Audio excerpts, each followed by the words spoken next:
Hi, welcome to another week of Beyond Education Early Childhood Weekly Bites. Now, this week we're going to talk about appropriate work conduct, especially with working with people that is of a different cultural background.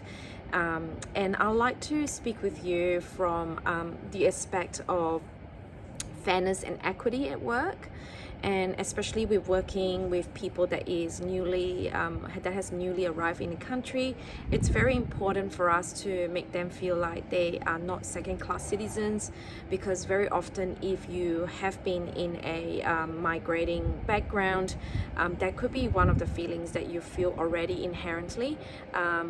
being a second-class citizen in this country, and you are sometimes likely to be able to take that on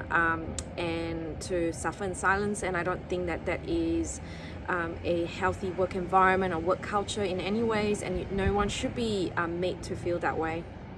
So I'd like to speak with you on how you could actually provide a supportive and wonderful work environment that is going to help someone coming from a different cultural background or from a different country to thrive in your environment. So this week, I'd like to say that you could actually be looking into the equity and the fairness of work that is happening at the early childhood services.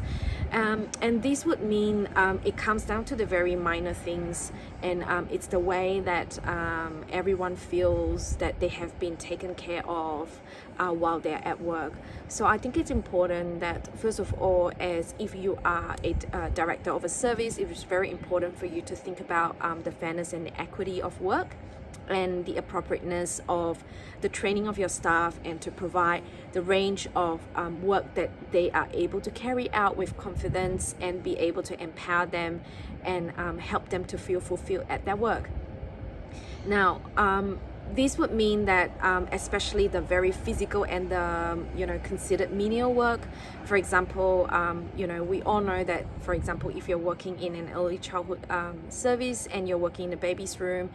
everyone would have the responsibility to change nappies, to clean the environment, to make sure that it is safe and appropriate for the lovely children that we are caring for. But this work can sometimes get quite demanding physically and also psychologically if it's not been shared out very quite fairly. So I think it's important that as a manager, a service, a supervisor in that space, that you be aware of the physical tasks that the workers or the educators in your space are dealing with, and be really proactive in stepping in if you find that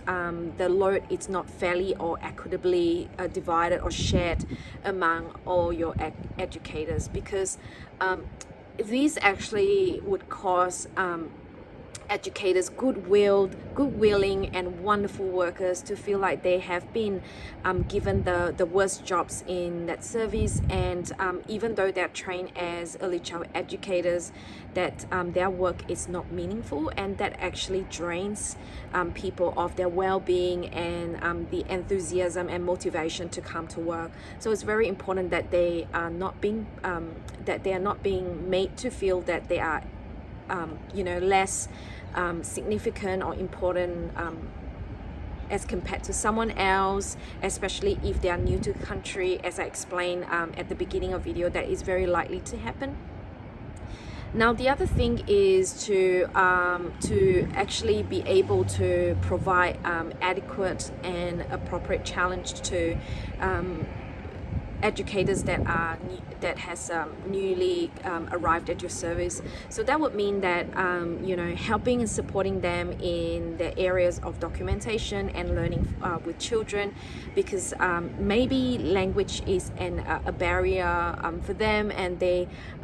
might actually need a bit of time to observe and also get used to what is required of them to be able to produce work that is of a high quality. So you might actually want to pair them up with somebody else that is more learned and is willing to mentor them in those aspects, and to be able to share and model to them what are good ways of being able to document children's learning and to be able to plan and program for them.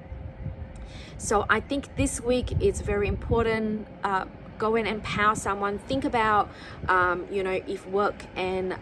workloads and jobs been equally shared between you and your colleagues or within your service, and make someone's life better. And